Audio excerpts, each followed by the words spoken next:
بسم الله الرحمن الرحيم الحمد لله نحمده ونصلي على رسوله الكريم أما بعد أعوذ بالله من الشيطان الرجيم رب اشرح لي صدري ويسر لي أمري واحلل عقدة من لساني يفقه قولي اللهم فقهنا في الدين وعلمنا تأويل اللهم اجعلنا منهم الذين آمنوا وعملوا الصالحات وتواصوا بالحق وتواصوا بالصبر الحمد لله যাবতীয় প্রশংসা একমাত্র আল্লাহ রাব্বুল আলামিনের জন্য যিনি আমাদেরকে তার পবিত্র কালাম আল কোরআনুল কারীম এর অর্থ অনুধাবনের দার্সে বসার তৌফিক দান করেছেন।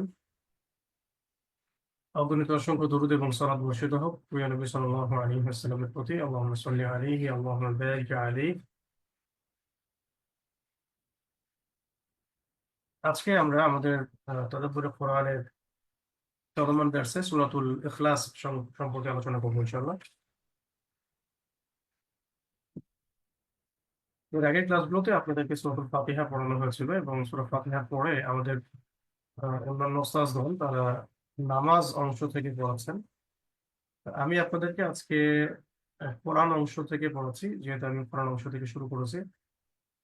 এই কোরআনুল কারীমের অংশটা শেষ হলে এবং নামাজের পার্টটা শেষ হলে ইনশাআল্লাহ আপনারা আরবি ব্যাকরণে যাবেন এবং এর পাশাপাশি প্রতিটা ক্লাসে আমরা চেষ্টা করব যে অল্প কিছু করে হাদিস পড়িয়ে দেওয়ার জন্য এখন থেকেই, যাতে পরবর্তীতে আপনাদেরকে বেগ পেতে না হয়। ঠিক আছে ইনশাআল্লাহ। তো আজকে সূরাতুল ইখলাসের যে চ্যাপ্টারটা আছে এখানে দেখবেন প্রথমে আহ সূরার কিছু ফজিলত দেয়া আছে। আমরা কয়েকটা ফজিলত জানার চেষ্টা করছি। এক নম্বর হলো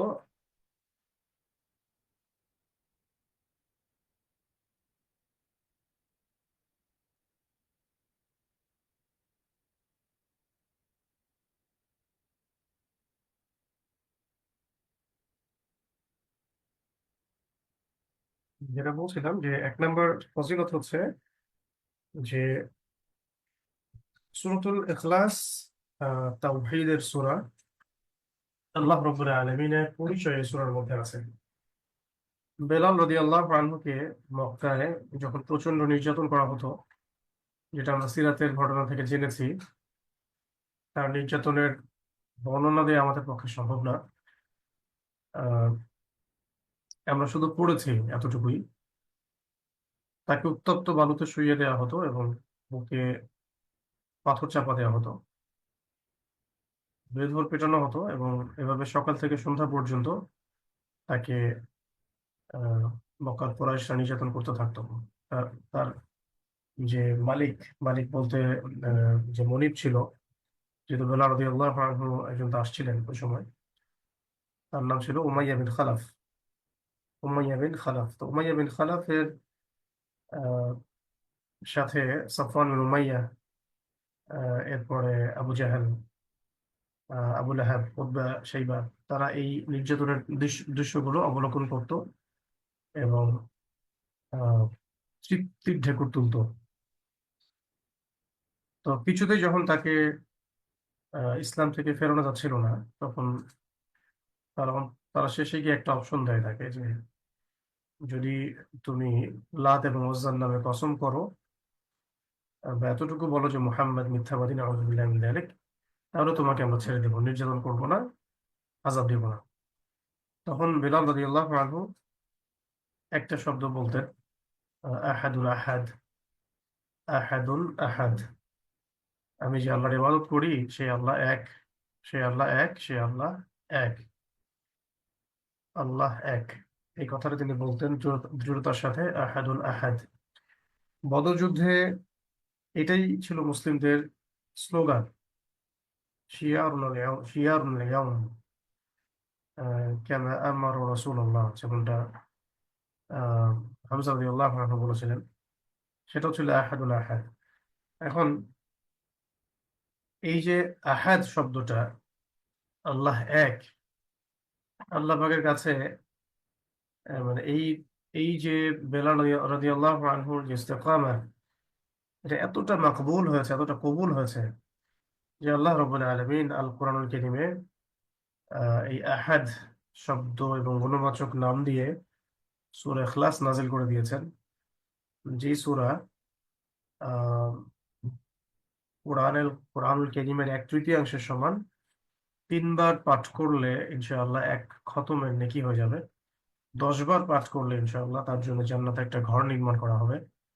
এভাবে যদি সে পাঠ করতেই থাকে, আল্লাহ রাব্বুল আলামিন এভাবে ঘরের সংখ্যা বাড়াতে থাকবেন। এবং এই সূরা একজন সাহাবী নামাজের মধ্যে বারবার রিপিট করতেন। প্রত্যেক নামাজে আহ সূরা ফাতিহা তিলাওয়াত করার পরে অন্য অংশ তিলাওয়াত করতেন কোরআন থেকে, এবং শেষে সূরা ইখলাস তিনি পাঠ করতেন। এমনটা প্রত্যেক রাকাতেই করতেন, প্রত্যেক ওয়াক্তেই করতেন।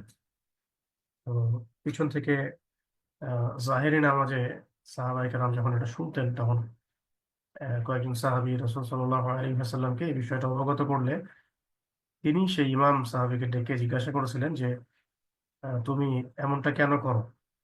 সে সাহাবী উত্তর দিয়েছিলেন যে আমি এই সূরাকে ভালোবাসি, কারণ এই সূরাটার মধ্যে আল্লাহ রাব্বুল আলামিনের তাওহীদ আছে। নবী সাল্লাল্লাহু আলাইহি ওয়াসাল্লাম বলেছিলেন যে এই সূরার প্রতি মহব্বত, এই সূরার প্রতি ভালোবাসা তোমাকে জান্নাতে প্রবেশ করাবে ইনশাআল্লাহ। এছাড়াও সূরাতুল ইখলাস সাথে ফালাক এবং নাস প্রত্যেক ফরজ নামাজের পরে পাঠ করা সুন্নাহ, এবং এটা অনেক বড় নিরাপত্তা। এবং যত রকমের জিন, জাদুগ্রস্ততা, বান টোনা, চোখ লাগা, বদনজর, হিংসা, হাসাদ, এই বিষয়গুলো থেকেও নিরাপত্তার জন্য এই আমলটা খুব জরুরি। পাশাপাশি আহ ঘুমাতে যাওয়ার আগেও সূরা ইখলাস, ফালাক এবং নাস একসাথে পড়ে দুহাত ফু দিয়ে দুহাতে ফু দিয়ে পুরো শরীর মাসাজ করা, এই আমলটি 3 বার করা। এবং ফজরের নামাজের পরে আর মাগরিবের নামাজের পর সূরা ইখলাস, ফালাক এবং নাস 3 বার করে পড়া। এই আমলগুলো আমরা যেন না ছাড়ি। এবং এই সূরার মধ্যে আল্লাহ রাব্বুল আলামিনের তাওহীদের সংক্ষিপ্ত কিন্তু সারগর্ভ ব্যাখ্যা আছে। এবং মক্কার কাফেররা প্রশ্ন করছিল যে, হে মুহাম্মদ সাল্লাল্লাহু আলাইহি ওয়াসাল্লাম, তুমি যে আল্লাহর কথা বলো, সেই আল্লাহ কেমন? আমরা তো লাত, উজ্জা, হুবল, মারাতের ইবাদত করি, তার উপাসনা করি, তার সামনে নজর মানত করি, তাকে আমরা দেখি। হ্যাঁ, তুমি যে আল্লাহর কথা বলো, সে আল্লাহ কেমন?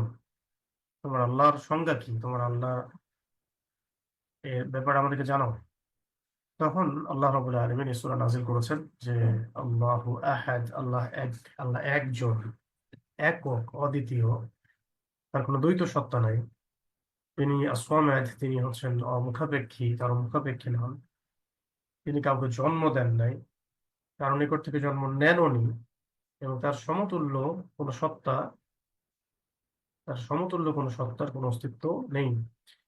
তো এটা খুব সংক্ষিপ্ত পরিসরে খুবই সারগর্ভ একটা ডেফিনেশন, বা আমরা বলি, বাংলায় বলি সংজ্ঞা ঈশ্বরের বা আল্লাহ রাব্বুল আলামিনের, যার ইবাদত মানুষ করছে পৃথিবীতে।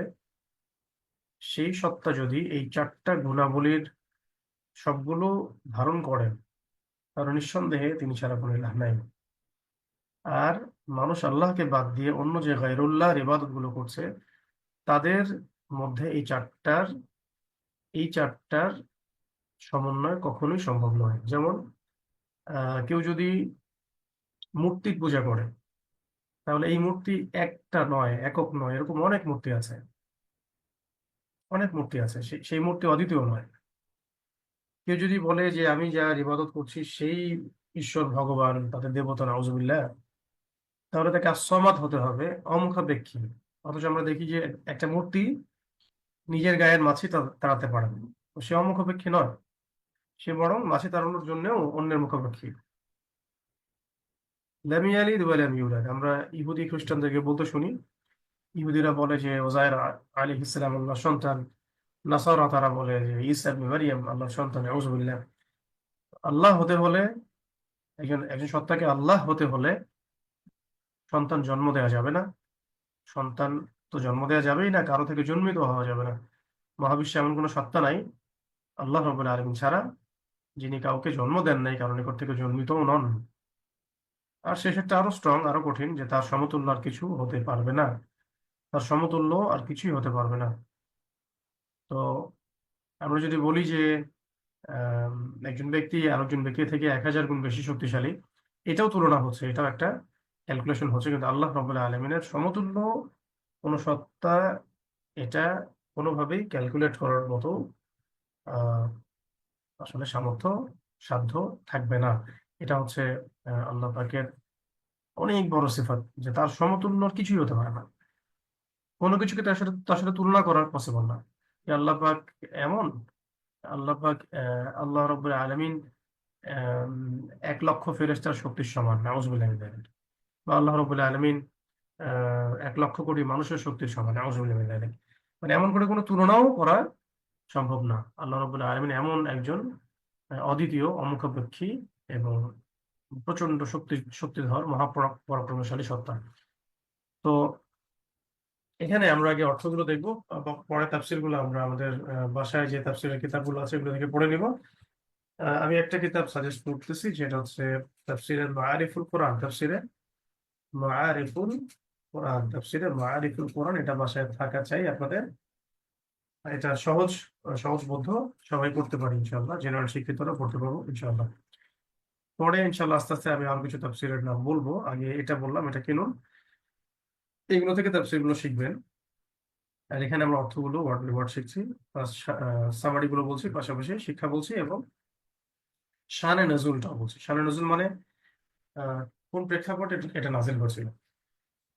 যা বলা হচ্ছে ক্লাসে, এর যে কোনো জায়গা থেকেই পরীক্ষার প্রশ্ন আসতে পারে। জরুরি না যে পরীক্ষার প্রশ্ন শুধুমাত্র কিতাব থেকেই কপি পেস্ট আকারে আসবে, এটা জরুরি না, ঠিক আছে? সবকিছু নোট আউট করতে হবে নিজের ডায়েরিতে, নোট খাতায়। অনেক কিছুই এখানে থাকবে না, এখানে শুধু বেসিক শিটটা আছে। বরং এখানে যা থাকবে ক্লাসের পড়া তার চেয়ে আরো হয়তো 10 গুণ 20 গুণ বেশি হবে। তো এখানে আউযু বিল্লাহি মিনাশ শাইতানির রাজীম, বিসমিল্লাহির রহমানির রহিম দিয়ে শুরু করা হয়েছে, যার অর্থ কিন্তু আমরা জানি, আগে শিখেছি। আউযু মানে আমি আশ্রয় প্রার্থনা করছি, বিল্লাহি মানে আল্লাহর নিকটে, মিনাশ শাইতান, মিন মানে হতে বা থেকে, শাইতান মানে শয়তান, আর রাজীম মানে হলো বিতাড়িত। আউযু বিল্লাহি মিনাশ শাইতানির রাজীম অর্থ আমি বিতাড়িত শয়তান হতে আল্লাহর কাছে আশ্রয় প্রার্থনা করছি। বিসমিল্লাহির রহমানির রহিম, বিসমি মানে নাম দ্বারা, আল্লাহ মানে আল্লাহর, বিসমিল্লাহ আল্লাহর নামে শুরু করছি। আর রহমান যিনি পরম করুণাময়, রহিম যিনি অসীম দয়ালু।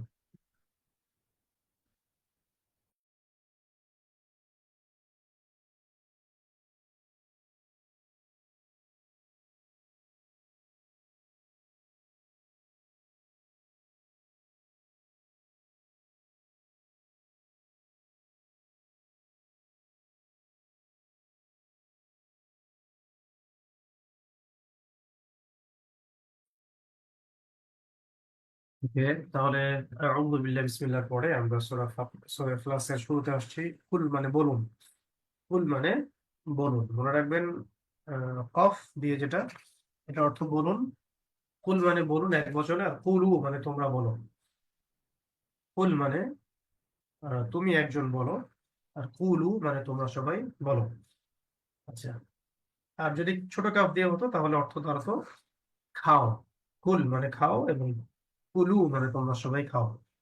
এবং কোরআনে আছে কুলু ওয়াশরাবু হাত্তা ইয়াতাবায়ানা লাকুমুল খায়তুল আবিয়াদু মিনাল খায়তিল আসওয়াদি মিনাল ফাজর। সূরা বাকারায় আছে যে তোমরা খাও, পান করো, যতক্ষণ পর্যন্ত সাদা সুতা কালো সুতা থেকে পার্থক্য করা যায়। মানে সুবহে সাদিকের আগ পর্যন্ত সম সংক্রান্ত আয়াতগুলো সূরা বাকারায় আছে, দ্বিতীয় পড়ায়। তো এখানে কুল মানে খাওয়া, মানে তুমি খাও। কুল মানে খাওয়ার, কুলু, কুলু মানে তোমরা সবাই খাও, কুল মানে বলুন, কুলু তোমরা সবাই বলো। হুয়া মানে তিনি অথবা সে। আল্লাহ পাকের ক্ষেত্রে আমরা হুয়া মানে সে বুঝি না, হুয়া মানে আহ তিনি বুঝি। আল্লাহ মানে আল্লাহ, আল্লাহ পাকের ইসমে আজম, আল্লাহ রাব্বুল আলামিনের ইসমে আজম আছে। ইসমে আজম মানে আল্লাহ পাকের মহান নাম। তো এই নামগুলো দিয়ে আল্লাহ পাকের কাছে দোয়া করলে দোয়া কবুল হয় ইনশাআল্লাহ। তো এই ইসমে আজম এক্স্যাক্টলি কোনটা, এটা নিয়ে সাহাবাদের মধ্যেও আহ একাধিক রেওয়ায়ত আছে। তো আহ, কেউ কেউ বলেছেন আল্লাহ এটাই, কেউ বলেছেন যে আল আহাদ এটা, অথবা কেউ বলেছেন আস-সামাদ, কেউ বলেছেন যে আল হান্নান আল মান্নান, কেউ বলেছেন যাল জালালি ওয়াল ইকরাম, কেউ বলেছেন আল হাইয়ুল কাইয়ুম। যাই হোক, এখানে সবগুলো হতে পারে। তো আল্লাহ পাকের আসমাউল হুসনা যে কোনো নাম ধরে দোয়া করা যায়। এখানে আল্লাহ নামটা ইসমে আজমের অন্তর্ভুক্ত, এটা নিয়ে কোনো সন্দেহ নেই। এটা নিয়ে আহ অনেকগুলো রেওয়ায়াত একসাথে করলে দেখা যায় এই নামটার দিকে দলিল অনেক স্ট্রং। ইয়া আল্লাহ এই নামটা ধরে দোয়া করলে ইনশাআল্লাহ তাআলা দোয়া কবুল হবে ইনশাআল্লাহ। আর একটা দোয়া আছে, এটা পড়লে তো আরো ভালো, যে আল্লাহুম্মা ইন্নী আসআলুকা বিআন্নী আশহাদু আন্নাকা আনতাল্লাহ লা ইলাহা ইল্লা আনতাল আহাদ الواحد الصمد الذي لم يلد ولم يولد ولم يكن له কুফুয়ান আহাদ। এগুলো ইনশাআল্লাহ আপনারা আহ, আসন্ন আমাদের একটা কিতাব আসছে ইনশাআল্লাহ, দোয়া সংক্রান্ত, এই দোয়ার বইয়ের মধ্যে এটা পেয়ে যাবেন ইনশাআল্লাহ। এই বিষয়গুলো পাবেন। এছাড়াও এখনো যে বইগুলো বাজারে আছে সেগুলোর মধ্যেও এটা থাকতে পারে, কিন্তু এক্স্যাক্টলি কোন বইয়ে এই দোয়াটা আছে এটা আমার ঠিক মনে পড়ছে না। আচ্ছা, রাহাত মানে হচ্ছে এক, আমি বললাম যার অদ্বিতীয় কোনো সত্তা নাই। এক মানে এক, যেমন আমরা যদি বলি যে পৃথিবী একটা গ্রহ, তার মানে পৃথিবীর মতো আরো অনেক গ্রহ আছে, এটা এক হলো না, এটা কিন্তু এক হলো না। তারপরে যদি আমরা বলি যে মানুষ, মানুষ একজন না, এরকম অনেক মানুষ আছে। লাত একটা মূর্তির নাম, এরকম অনেক মূর্তি আছে। হ্যাঁ, তো এটা এটা এটা হচ্ছে এমন একটা শব্দ আল আহাদ, যে শব্দটা এটা বোঝানো হচ্ছে যে আল্লাহ রাব্বুল আলামিন এমন একজন সত্তা যার যার মানে দ্বিতীয় কোনো সিমিলার কোনো সত্তা নাই, যার দ্বিতীয় কোনো সিমিলার কোনো সত্তা নাই। তো আল্লাহ পাক আমাদেরকে আহ, তার একত্ববাদ বোঝার তৌফিক দান করেন এবং তার উপরে ইস্তেকামাহ দান করেন, সেই একত্ববাদ প্রতিষ্ঠার তৌফিক দান করেন। তাহলে কুল মানে বলুন, হুয়া মানে তিনি, আল্লাহ মানে আল্লাহ, আহাদ মানে এক। বলুন, বলুন বলতে কাকে বোঝানো হচ্ছে? নবী সাল্লাল্লাহু আলাইহি ওয়াসাল্লামকে ওহী করা হচ্ছে। আর এটা আমাদের সবাইকে এভাবেই বলা হচ্ছে, বলুন তিনি আল্লাহ এক, তিনি আল্লাহ এক। আচ্ছা, এরপরে আসুন আহ দ্বিতীয় আয়াত হচ্ছে আল্লাহ সামাদ। আল্লাহ মানে আল্লাহ, এটা একটা আল্লাহ রাব্বুল আলামিনের আসমাউল হুসনা। আস-সামাদ মানে হচ্ছে অমুখাপেক্ষী। এটা এতটা এতটা মানে আহ মানে উঁচু স্তরের আসমা ও সিফাত বা আল্লাহ পাকের গুণ, যেটা আল্লাহ ছাড়া অন্য কারো ক্ষেত্রে প্রযোজ্য নয়, পসিবল না। আস-সামাদ মানে অমুখাপেক্ষী। যেমন আমরা একটু যদি চিন্তা করি যে আমরা আমরা তো সবসময় আল্লাহ পাকের মুখাপেক্ষী, যেটা আমরা এমনি দুনিয়াবি ভাবে চিন্তা করি, যে আমরা রোগ হলে ডক্টরের মুখাপেক্ষী হই, ওষুধের মুখাপেক্ষী হই, আমরা কাপড়ের মুখাপেক্ষী, খাবারের মুখাপেক্ষী, পানির মুখাপেক্ষী। আমরা প্রতিটা বিষয়ে আমরা পদে পদে কিন্তু কোনো না কোনো বিষয়ের মুখাপেক্ষী হচ্ছে, তাই না? তো আল্লাহ রাব্বুল আলামিন এমন একজন সত্তা যিনি কোনো কিছুরই মুখাপেক্ষী নন, বরং তার সমস্ত সৃষ্টি তার মুখাপেক্ষী। এটা কত বড় কত উঁচু মানের সিফাত, আসমা ও সিফাত, এটা চিন্তা করুন। আল্লাহ আস-সামাদ, আল্লাহ রাব্বুল আলামিন অমুখাপেক্ষী, কারো মুখাপেক্ষী নন তিনি।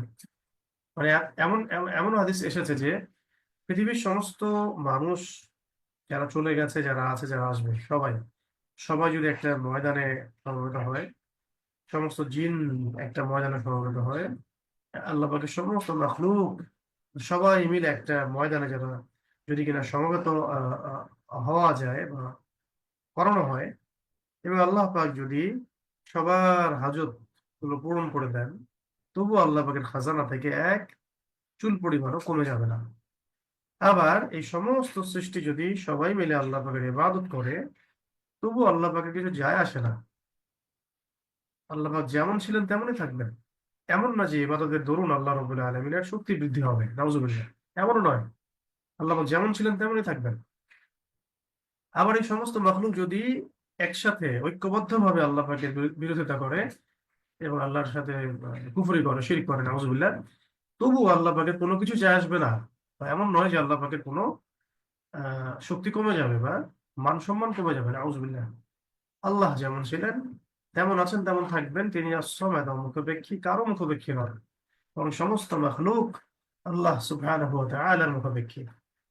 আল্লাহ পাক যেন আমাদেরকে তিনি ছাড়া বাকি সমস্ত মাখলুক থেকে অমুখাপেক্ষী করে দেন, আমিন। এই জন্য একটা দোয়া আছে, আল্লাহুম্মা আল্লাহুম্মা কফিনি বিহালালিকা আন হারামিক ওয়া আগনিনি বিফাদলিকা আম্মান সিওয়াক। এটা একটা দোয়া, আল্লাহুম্মা কফিনি বিহালালিকা আন হারামিক ওয়া আগনিনি বিফাদলিকা আম্মান সিওয়াক। হে আল্লাহ, আপনি আপনার হালাল দিয়ে আমাকে হারাম থেকে বাঁচিয়ে দিন, বা হালাল আমার জন্য যথেষ্ট করে দিন, এবং আমাকে আপনি ছাড়া আমাকে সমস্ত বিষয় থেকে অমুখাপেক্ষী করুন। এটা হলো আল্লাহ রাব্বুল আলামিনের সিফত নম্বর 2 সূরাতুল ইখলাসে, লাম ইয়ালিদ, তিনি কাউকে জন্ম দেন নাই।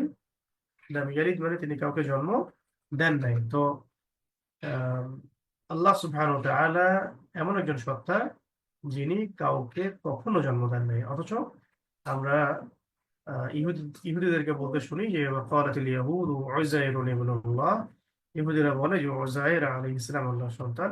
ওয়াকালাতিন নাসারা আল মাসীহ ইবনুল্লাহ, নাসারা বা খ্রিস্টান যারা, তারা বলে যে ঈসা আলাইহিস সালাম আল্লাহর সন্তান। যালিকা কাউলুহুম বিআফওয়াহিহিম, এটা তাদের জাস্ট মুখের কথা। ইউদাহিউনা কাওলাল্লাযীনা কাফারু মিন ক্বাবল কাতালাহুমুল্লাহ, আল্লাহ পাক বলেছেন যে এর আগে যারা কুফরি করেছে তারাও এরকম সিমিলার কথাবার্তা বলতো। কাতালাহুমুল্লাহ, আল্লাহ পাক তাদেরকে ধ্বংস করুন। কাতালাহুমুল্লাহ বিআন্না ইউফাকুন, তারা যে যে মিথ্যা এবং এই অপবাদ আহ, এর মানে নিয়ে আবির্ভূত হয়েছে, আহ, এটার অবতারণা করেছে, এর জন্য আল্লাহ পাক তাদেরকে ধ্বংস করে দেন। তো এখানে আল্লাহ হতে হলে লাম ইয়ালিদ, জন্ম দেওয়া যাবে না, আল্লাহ পাক কাউকে জন্ম দেন নাই। ওয়ালাম ইউলাদ, এটা আরো ডিফিকাল্ট। জন্ম জন্ম দেন নাই, ঠিক আছে। এমন অনেক সময় হয় যে কোনো কোনো মহিলা কোনো সন্তান জন্ম দিতে পারে নাই, বাট এই এই নারী তো নিশ্চয়ই কারো না কারো থেকে জন্মিত। এখানে দ্বিতীয় সিফতটা আরো বেশি স্ট্রং, কঠিন, যে আল্লাহ পাক কাউকে জন্ম দেন নাই এবং কারো নিকট থেকে জন্ম গ্রহণও করেন নাই। লাম ইয়ালিদ, তিনি কাউকে জন্ম দেন নাই। ওয়ালাম ইউলাদ, তিনি কারো নিকট থেকে জন্মিত নন, তাকেও কেউ জন্ম দেয়নি। তো এক্ষেত্রে কোনো কোনো সময় যাদের ঈমান একটু দুর্বল, তাদেরকে শয়তান এসে ওয়াসওয়াসা প্রদান করতে থাকে যে আল্লাহকে কেউ জন্ম দেয় নাই, আল্লাহ কারো নিকট থেকে জন্মিত নন, তাহলে আল্লাহ কোত্থেকে আসলেন? নাউযুবিল্লাহি মিন যালিক। আল্লাহ কোত্থেকে আসলেন, যদি এমন কোনো ওয়াসওয়াসা মনের মধ্যে আসে, রাসূলুল্লাহ সাল্লাল্লাহু আলাইহি ওয়াসাল্লাম বলেছেন সে যেন পড়ে আউযু বিল্লাহি মিনাশ শাইতানির রাজীম, আমানতু বিল্লাহি ওয়া রাসূলিহি, আমানতু বিল্লাহি ওয়া রাসূলিহি, আমানতু বিল্লাহি ওয়া রাসূলিহি। আশা করি বুঝতে পেরেছেন। আহ, আল্লাহ সুবহানাহু ওয়া তাআলা এই সময়ের ঊর্ধ্বে, আমরা যে সময় থাকি সেই সময়ের ঊর্ধ্বে আল্লাহ রাব্বুল আলামিন। এই সময় আল্লাহ পাক সৃষ্টি করেছেন। এই সময়ের ফ্রেমের মধ্যে থেকে আমরা এটা প্রশ্ন উত্থাপন করতে পারবো না যে আহ, অমুক সময়ের পূর্বে আল্লাহ কোথায় ছিলেন, অমুক সময়ের পরে আল্লাহ কোথায় থাকবেন। আল্লাহ পাক এই সময়ের ঊর্ধ্বে, এই সময় যখন ছিল না, আমাদের এই আমাদের এই টাইম ফ্রেমটা যখন ছিল না, আমাদের সময়টা 24 ঘন্টা দিন রাত, এটা তো সৃষ্টি। ব্যাপারটা তো এমন নয় যে সব গ্রহেই এমন হয় 24 ঘন্টা দিন রাত, না। বিভিন্ন জায়গায় ঘন্টার পার্থক্য আছে, সময় পার্থক্য আছে। আবার এমনও আছে যে কিয়ামতের দিনটা হবে আমাদের আমাদের টাইম ফ্রেমের চাইতে 50,000 গুণ বেশি। ঠিক আছে। আবার এমন আছে যে নবী সাল্লাল্লাহু আলাইহি ওয়াসাল্লাম মিরাজের রাতে গিয়েছেন, তিনি পুরো মহাবিশ্ব সফর করেছেন, সাত আসমান সফর করেছেন, আল্লাহ রাব্বুল আলামিনের নিদর্শনগুলো দেখেছেন, জান্নাত জাহান্নাম অবলোকন করেছেন, আল্লাহ পাকের কাছে গিয়েছেন, সামনাসামনি কথা বলেছেন, এবং পৃথিবীতে ফিরে এসে দেখেছেন যে সেই যে পানি এখনো গড়িয়ে পড়ছে। টাইম ফ্রেম ডিফারেন্ট, আল্লাহ পাকের যে সময় এবং আমাদের আমাদের যে টাইম ফ্রেম, এগুলো টোটালি ডিফারেন্ট। এখন আমাদের টাইম ফ্রেমের মধ্যে আল্লাহ পাকের জন্ম নেওয়া বা জন্মিত না হওয়া, অমুক সময়ের আগে আল্লাহ কোথায় ছিলেন, তার আগে কি ছিল, তার আগেই বা কি ছিল, তারপরে কি হবে, কি আমাদের পরে কি হবে, বা আহ, আপনার জান্নাত জাহান্নামে মানুষ যাওয়ার পরে কি হবে, বা জান্নাত জাহান্নাম সৃষ্টির আগে কি ছিল, হ্যাঁ, এবং আল্লাহ পাকের আল্লাহ রাব্বুল আলামিন কোথা থেকে আসলেন, তার সৃষ্টির আগে কি ছিল, এই যে কথাগুলো, এগুলো অবান্তর কথা। কোনো কোনোটা কুফরি পর্যায়ে চলে যেতে পারে, নাউজুবিল্লাহ। যেমন আল্লাহ পাকের সৃষ্টির আগে, আল্লাহ আল্লাহ মানে মাখলুক সৃষ্টির আগে আল্লাহ পাক কোথায় ছিলেন, এই কথাগুলো মানে আমাদের এত বেশি চিন্তা করার কোনো প্রয়োজন নাই। যতটুকু আমরা জেনেছি স্পষ্টভাবে, এতটুকুর উপরে আমাদের ঈমান থাকতে হবে, এটি যথেষ্ট। আল্লাহ পাক মাখলুকের আহ, মানে স্থান কাল সময় থেকে সম্পূর্ণ ঊর্ধ্বে। আল্লাহ পাক মাখলুকের স্থান কাল সময় থেকে সম্পূর্ণ ঊর্ধ্বে। আল্লাহ পাক আমাদেরকে বোঝার তৌফিক দান করেন। তারপরে শেষেরটা হচ্ছে আরো আরো কঠিন, যেটা বললাম, ওয়ালাম ইয়াকুল লাহু কুফুয়ান আহাদ। ওয়া মানে এবং, লাম মানে হচ্ছে অতীতকালে নাবাচক। লাম মানে অতীতকালে নাবাচক। লাম মানে অতীতকালে নাবাচক। আর ইয়াকুন শব্দটা আসলে কায়না থেকে আসে, কায়না ইয়াকুনু। কায়না মানে ছিল, ইয়াকুনু মানে হয় বা হবে। এখানে হয় অর্থে ওয়ালাম ইয়াকুন মানে হয়নি বা হয় না, এবং হয় না, এবং হয় না। ওয়ালাম ইয়াকুন এবং হয় না, এই যে সামনে লাম ইয়ালিদ ছিল, এই লাম শব্দটা বলা হয়নি। লাম শব্দটা আসলে অতীতকালে নাবাচক অর্থ দেয়। অতীতকালে নাবাচক অর্থ দেয়। যেমন আমি আহ পড়িনি, আমি যাইনি, আমি করিনি, আমি খাইনি, এই যে এই ধরনের কথাগুলো, নি নি, অতীতকালে আমি এটা করি নাই, অতীতকালে হয় নাই, যাই নাই, করি নাই। তো অতীতকালে নাবাচক অর্থে এই লাম শব্দ ইউজ করা হয়। তো ওই যেমন লাম ইয়ালিদ, তিনি কাউকে জন্ম দেননি। ওয়ালাম ইউলাদ, তাকেও জন্ম দেয়া হয়নি। এরকমই ওয়ালাম ইয়াকুন এবং হয়নি বা হয় না, এবং হয় না। লাহু মানে তার জন্য, তার তার জন্য বলতে আল্লাহ পাকের জন্য। কুফুয়ান মানে সমকক্ষ। এবং হয় না আহ তার তার এবং এবং তার জন্য সমকক্ষ হয় না, বা তার সমকক্ষ হয় না। ওয়ালাম ইয়াকুন লাহু, তার তার সমতুল্য হয় না, সমকক্ষ হয় না।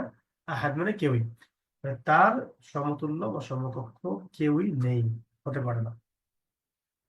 তো সূরাতুল ইখলাসের সংক্ষিপ্ত অর্থ, এর সাথে শানে নজুল শিখেছি আমরা, ফজিলত শিখেছি। একদম ঝরঝরা থাকবে, প্রত্যেকটা ওয়ার্ড বাই ওয়ার্ড যেন ঝরঝরা করে, একদম সূরা ফাতিহার মতো বলতে পারেন। আহ পড়াগুলো যদি আপনারা মানে লাইটলি নেন, যে হালকা ভাবে নেন, তাহলে চরম ভুল করবেন। এই কোর্সটা এমন নয় যে এটাকে লাইটলি নেওয়া যায়। এটা খুবই প্রাইমারি কথাবার্তা চলছে এখনো, আমাদের ভর্তি যদি এখনো চলছে। তো এখনো কিন্তু প্রিলিমিনারি লেভেলের ক্লাস হচ্ছে আর কি। আস্তে আস্তে যখন গ্রামার গুলো স্টার্ট হবে, তখন বুঝতে পারবেন যে পড়াগুলো এতটাও সহজ না যতটা আমরা ধারণা করছি। নিয়মিত ক্লাস করতে হবে এবং সময় দিতে হবে বাসায়। ক্লাসও করতে হবে নিয়মিত, সময় বাসায় দিতে হবে, অন্তত পক্ষে 1 ঘন্টা 1.5 ঘন্টা করে। এবং পড়াগুলোকে আয়ত্ত করতে হবে, পড়া জমিয়ে রাখা যাবে না, পড়া শোনাতে হবে। এরপরে পরীক্ষাগুলো হবে মাসিক, সেগুলো অ্যাটেন্ড করতে হবে। এক কথায় আপনাকে আপনার জায়গা থেকে অনেক বেশি ডেডিকেটেড হতে হবে, আদারওয়াইজ আপনি ঝরে পড়বেন এবং উদ্দেশ্য থেকে পিছিয়ে পড়বেন। তো ছেলেদের ফিডব্যাক গুলো বরাবর মেয়েদের তুলনায় একটু খারাপ হয় কোর্সগুলোতে। ছেলেরা অনেক কিছু করতে চান দিনের জন্য, কিন্তু পড়াশোনা করতে চান না আর কি। এটা আমরা অবজারভেশন রাখি আমাদের। আর মেয়েদের ব্যাপারটা দেখা যায় যে তাদের অনেক প্রতিবন্ধকতা থাকলেও বাসায় সময় দেওয়া হয়, যেহেতু বাসায় তারা পড়া কভার করতে পারে। আশা করছি আমরা এবার ছেলেদের মধ্যে থেকেই ফার্স্ট সেকেন্ড থার্ড পাবো। বরাবর দেখা যাচ্ছে যে মেয়েদের মধ্যে থেকেই মানে প্রথম টপ 10-এ বেশি মানুষ আসছেন। তো ঠিক আছে, এটাও ভালো, আলহামদুলিল্লাহ। এখন আজকে পড়া দেওয়া হলো সূরা ফাতিহার সাথে, আগের সূরা ফাতিহার সাথে আজান, ইকামত, ওযু, ওযুর দোয়া আগে পড়ে, রুকুর তাসবিহ, সিজদার তাসবিহ এবং সূরাতুল ইখলাস। ইনশাআল্লাহ শোয়েব উস্তাদ ক্লাস নিলে আপনাদেরকে তাশাহুদ পড়াবেন পরের ক্লাস ইনশাআল্লাহ। তাশাহুদ দুরূদ দুটোই পড়াতে পারেন। আর আমি কোরআন থেকে কন্টিনিউ করছি। কোরআনের আমরা টার্গেট হচ্ছে আমাদের কোরআনের মোটামুটি 20টা সূরা, অন্তত পক্ষে 20টা সূরা আমাদের কভার করা। এখন দুটো হলো আর কি আপনাদের। এখন আসেন আমরা হাদিসের কিতাবে যাচ্ছি। 5টা হাদিস আপনাদের আজকে পড়া দিব ইনশাল্লাহ। 5টা হাদিস পড়া দিব ইনশাল্লাহ, এবং এই হাদিসগুলো আপনাদেরকে শত হাদিসের মুক্তামালা এই বইটা থেকে পড়বেন, এবং আহ, সাথে সাপোর্টিভ হাদিসের একটা বই রাখবেন। যেমন তাফসীরের একটা কিতাবের নাম বলে দিলাম, এরকমই হাদিসের একটা কিতাব বাসায় সংগ্রহ করবেন, সেটা হলো ফয়জুল কালাম। ফয়জুল ফয়জুল কালাম, এই বইটা বাসায় রাখবেন। এখানে অনেকগুলো হাদিস দেওয়া আছে। এখানে তো মাত্র 100টা হাদিস দেওয়া আছে। এই 100টা আপনাদেরকে মুখস্থ করতে হবে। আমরা পরীক্ষায় এমনভাবে আসতে পারে যে নিয়াত নিয়াত সংক্রান্ত হাদিসগুলো লিখুন, অর্থ সহ লিখুন। তখন আরবিও লিখতে হবে, বাংলা লিখতে হবে। আর এটা আগে বলে দিচ্ছি যে আরবি লেখা শিখতে হবে, আরবি লেখা শিখতেই হবে। এটা আপনার নিজের তাগাদায় শিখবেন, যেহেতু এটা অনলাইন কোর্স। আমি অফলাইনে আপনাদেরকে লেখা ধরতে পারছি না। নিজ গরজে আরবি লেখা দেখে দেখে শিখতে হবে। হাত চালানো শুরু করেন, ইনশাল্লাহ শিখে ফেলবেন। তো প্রথম হাদিসটা হচ্ছে আমাদের নিয়াত সংক্রান্ত।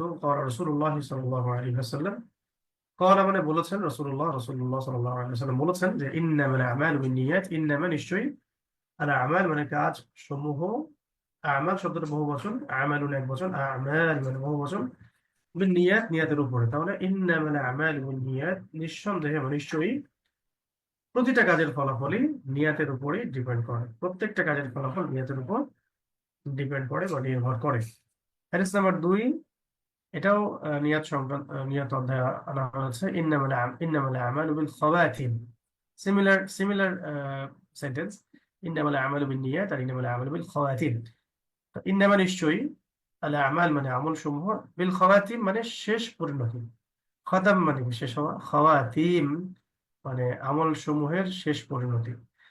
তাহলে আমল সমূহ নির্ভর করছে প্রথমত নিয়াতের উপরে, মানে কাজের ফলাফল নির্ভর করছে প্রথমত নিয়াতের উপরে, এবং বিল খাওয়াতিম আপনার আমার কাজের শেষ পরিণতির উপরে। যেমন একটা এক্সাম্পল দিলে ক্লিয়ার হবে, যে একজন ব্যক্তি যদি ধরেন 20-30 বছর সে দিনের পথে ছিল না, মাশাআল্লাহ আল্লাহ পাক তওবার তৌফিক দিয়েছেন, এবং আহ, সে 60-70 বছর পর্যন্ত সেই হালতেই ইস্তেকামা রেখেছেন, এবং বেশি বেশি আমল সালেহ করেছেন। এই অবস্থায় তার ইন্তেকাল হয়েছে। আশা করা যায় যে আল্লাহ পাক তার শেষ পরিণতির উপরে তাকে জান্নাতের ফয়সালা করবেন ইনশাআল্লাহ। আবার দেখা যায় অনেক অনেক ব্যক্তি, নাউজুবিল্লাহি মিন যালিক, সারা জীবন ভালো কাজ করছে, হঠাৎ পদস্খলিত হয়ে এমন একটা অবস্থা হলো যে ঈমান হারা হয়ে সে দুনিয়া থেকে চলে গেল, নাউজুবিল্লাহ। তো এটা শেষ অবস্থা খারাপ ছিল, তাই শেষ পরিণতির উপরে কিন্তু ফয়সালা হয়ে যাবে, তখন ফয়সালা জাহান্নামে হতে পারে, আল্লাহ মাফ করুন। 3 নাম্বার ঈমান অধ্যায়ের হাদিস। হাদিস নাম্বার ধরে মুখস্থ করতে হবে না, অধ্যায় ধরে মুখস্থ করবেন। قال رسول الله صلى الله عليه وسلم, রাসূল সাল্লাল্লাহু আলাইহি ওয়াসাল্লাম বলেছেন যে আল হায়াউ শু'বাতুম মিনাল ঈমান, আল হায়াউ শু'বাতুম মিনাল ঈমান। হায়া মানে লজ্জা, শু'বা মানে শাখা, মিনাল ঈমান মানে ঈমানের। মানে লজ্জাশীলতা হচ্ছে ঈমানের একটা শাখা, মানে বিশেষ একটা শাখা। লজ্জাশীলতা ঈমানের বিশেষ একটা শাখা। 4 নাম্বার, এখন আমরা একটু খেয়াল করে দেখতে পারি যে লজ্জাশীলতা ঈমানের স্পেশাল একটা শাখা। আর এই ওয়ার্ল্ড থেকে কিন্তু সোসাইটি গতভাবে, মানে সামাজিক ভাবে আর কি, যে বিষয়গুলো উঠে গেছে তার মধ্যে অন্যতম একটা হচ্ছে হায়া বা লজ্জা। লজ্জা উঠে গেছে কথা থেকে, আদব থেকে, চোখের চাহনি থেকে, পোশাক থেকে, বিহেভিয়ার থেকে, এমনকি মানে আহ, কি বলবো যে আমাদের ফ্যামিলিস্ট রেভলিউশনের মধ্য দিয়ে আমাদের পরিবার থেকেও আস্তে আস্তে কেন জানি লজ্জা বিষয়টা উঠে গেছে। লজ্জা ইমানের বিশেষ একটা শাখা। এটা কিন্তু একটা হাদিসের অংশ। আর হাদিসটা ছিল পরিপূর্ণ হাদিস ইয়াতে আছে, ওই ফয়জুল কালামে, আহ আল ঈমানু বিদ'উন ওয়া সাব'উনা শু'বা। ইমানের আছে আহ মানে 77টা বা 70-এর অধিক শাখা আছে। তার মধ্যে আফদালুহা, সবচেয়ে উঁচু শাখা হলো কাউলু লা ইলাহা ইল্লাল্লাহ, লা ইলাহা ইল্লাল্লাহ সাক্ষ্য দেওয়া। ওয়া আদনাহা, সবচেয়ে নিচু শাখা হচ্ছে ইমাতাতুল আযান আনি তরিক, রাস্তা থেকে কষ্টদায়ক বস্তু সরিয়ে ফেলা। এরপরে নবী সাল্লাল্লাহু আলাইহি ওয়াসাল্লাম বলেছেন যে আল হায়াউ শু'বাতুম মিনাল ঈমান, হায়া হলো ঈমানের একটা বিশেষ শাখা। তো আমাদের সবাইকে আহ লজ্জাশীলতার সবক নেওয়া উচিত, এবং এটা আমাদের চরিত্রের মধ্যে থাকা উচিত। একটা হাদিসে এসেছে, খুবই গুরুত্বপূর্ণ হাদিস, প্রত্যেক আম্বিয়ায়ে কেরাম এই হাদিসটা বা এই শিক্ষাটা রেখে গেছেন দুনিয়াতে। সেটা হচ্ছে ইদা লাম তাস্তাহি ফাসনা' মা শি'ত। বলা হয়েছে যে যখন তোমার ধৈর্য থাকবে না, ইদা লাম তাস্তাহি, সরি, যখন তোমার লজ্জা থাকবে না, ইদা লাম তাস্তাহি, যখন তুমি লজ্জা করবে না বা যখন তোমার লজ্জাবোধ থাকবে না, ফাসনা মা শি'তা, তখন তুমি যা ইচ্ছা তাই করতে পারো। তুমি যা ইচ্ছা তাই করতে পারো। নাউযুবিল্লাহ। আমরা এটাই দেখি, যার লজ্জা নাই সে যা ইচ্ছা তাই করছে। লজ্জা নাই, যেমন লজ্জা নাই সুদ খাচ্ছি, লজ্জা নাই দুর্নীতি করছি, লজ্জা নাই আহ পরকীয়া করছে, লজ্জা নাই জেনা করছে, লজ্জা নাই বেপর্দা চলছে, আহ, এই তো লজ্জা নাই নিজে অন্যায় করে অন্যের উপর দোষ চাপাচ্ছে, লজ্জা নাই মানুষ ট্রান্সজেন্ডার হচ্ছে, লজ্জা নাই মানে এতটুকু লজ্জাবোধও নাই যে আল্লাহ পাক আমাকে এত নিয়ামত দিয়েছেন, তার অবাধ্য আমি কিভাবে হই। এই জন্য লজ্জার গুরুত্বটা খুব বেশি দেওয়া আছে। সবচেয়ে বেশি লজ্জাশীল সত্তা ছিলেন, মানে লজ্জাশীল সত্তা তো আল্লাহ রাব্বুল আলামিন, মানে মানুষের মধ্যে সবচেয়ে বেশি লজ্জা করতেন ওসমান বিন আফফান রাদিয়াল্লাহু আনহু। ওসমান বিন আফফান রাদিয়াল্লাহু আনহু, এমনকি ফেরেশতারাও তাকে দেখে লজ্জা করতো। সুবহানাল্লাহ। 4 নম্বর হাদিস, রাসূলুল্লাহ সাল্লাল্লাহু আলাইহি ওয়াসাল্লাম বলেছেন যে আত-তুহুরু শাতরুল ঈমান। তুহুর মানে পবিত্রতা, শাতর মানে হচ্ছে অর্ধেক। ঈমান মানে ঈমানের পবিত্রতা হাসিল করাটা ঈমানের অর্ধেক। এটা দুটো অর্থ নিতে হবে। একটা হলো বাহ্যিক পবিত্রতা, যেমন আমরা ওযু গোসল এই বিষয়গুলো জানি। আর একটা হলো আত্মিক পবিত্রতা, হৃদয়কে পবিত্র করা, কলবকে পরিচ্ছন্ন করা। এইটাই সবচেয়ে জরুরি। বাহ্যিক পবিত্রতা তো সবাই হাসিল করতে পারে, কিন্তু হৃদয়ের পবিত্রতা সবাই হাসিল করতে পারে না। এটা অনেক মুজাহাদা করতে হয়, অনেক মুজাহাদা করতে হয়। বরং বাস্তবতা তো এই যে যদি আমরা আমাদের বাহ্যিক পবিত্রতার যে গুরুত্বটুকু দেই, তার সামান্যটুকু আমরা কলবের পবিত্রতার জন্য দিতাম, তাহলে কতই না ভালো হবে। বাস্তবতা হচ্ছে এমন যে আমাদের কলবগুলো এখন এতটাই অপবিত্র এবং এতটা দূষিত, নোংরা এবং খারাপ, রিপুপূর্ণ, যে যদি আয়নার সামনে দাঁড়ালে আমাদের বাহ্যিক দেহের প্রতিবিম্ব না দেখা গিয়ে হৃদয়ের প্রতিবিম্ব দেখা যেত, তাহলে মনে হয় আমরা নিজেরাই নিজেদের সাকল দেখে আটকে উঠতাম। তা আমরা যেন সবাই হৃদয়টাকে পবিত্র করতে পারি, এটা খুব জরুরি বিষয়। এর জন্য মনকে আল্লাহর দিকে অভিমুখী করে দেওয়া, দুনিয়াবি বিষয়গুলো থেকে ফারেক থাকা, আহ, নেশায় ডুবে না যাওয়া, প্রয়োজন হিসেবে যতটুকু প্রয়োজন এতটুকু জরুরত হিসেবে দুনিয়াকে ডিল করা। হিংসা বিদ্বেষ কিবত তহমত বা পরশ্রীকাতরতা, চুগলখড়ি, বাকি যে বিষয়গুলো আছে খুব খারাপ, মনটাকে সাফ সুতরা করে ফেলা আর কি। মনের মধ্যে কিছু না রাখা, মনটা ফাঁকা করে ফেলা, বড় মন রাখা, কলবুল সেলিম, প্রশান্ত হৃদয়ের কলবুল সেলিম। তো এই হৃদয়েরই কিন্তু হিসেব হবে, হৃদয়ের অবস্থার হালতেই কিন্তু আমাদের আমলের হিসাব হবে। আল্লাহ পাক আমাদেরকে কলবে সেলিম দান করে দেন। আর একটা, আচ্ছা এটা থাক, 4টা ঠিক আছে। 4টা হাদিস দেওয়া হলো আপনাদেরকে, প্রথম 4টা মুখস্থ করে আসবেন পরের ক্লাসে। এবং নতুন যে পড়াগুলো দিলাম কোরআন অংশ থেকে সেটা, এবং আগে যেটা পড়া দেওয়া হয়েছিল সালাত অংশ থেকে সেটা, এই 3টা বিভাগ থেকে পড়া থাকবে। আল্লাহ পাক আমরা সবাইকে আল কোরআন এবং হাদিস বুঝে বুঝে পড়ার এবং আমলের তৌফিক দান করেন। আমিন। এখনো এই কোর্সের কিন্তু এনরোলমেন্ট চলছে, আরো কিছুদিন আমরা extra ছিলাম। তো যারা যারা এখনো ভর্তি হন নাই বা ভর্তি হতে যাচ্ছেন, দ্রুত দ্রুত আগামী 7 দিনের মধ্যেই রেজিস্ট্রেশন সুসম্পন্ন করেন। আপনাদের ফ্রেন্ড সার্কেলের মধ্যে এটা প্রচার করেন, প্রসার ঘটান, যাতে যেন তারাও এখানে এসে শিখতে পারেন, তাহলে আপনারাও নাকি পাবেন ইনশাআল্লাহ। আল্লাহ পাক আমাদের সবাইকে আল কোরআন তাদাব্বুর এর তৌফিক দান করেন। আমিন।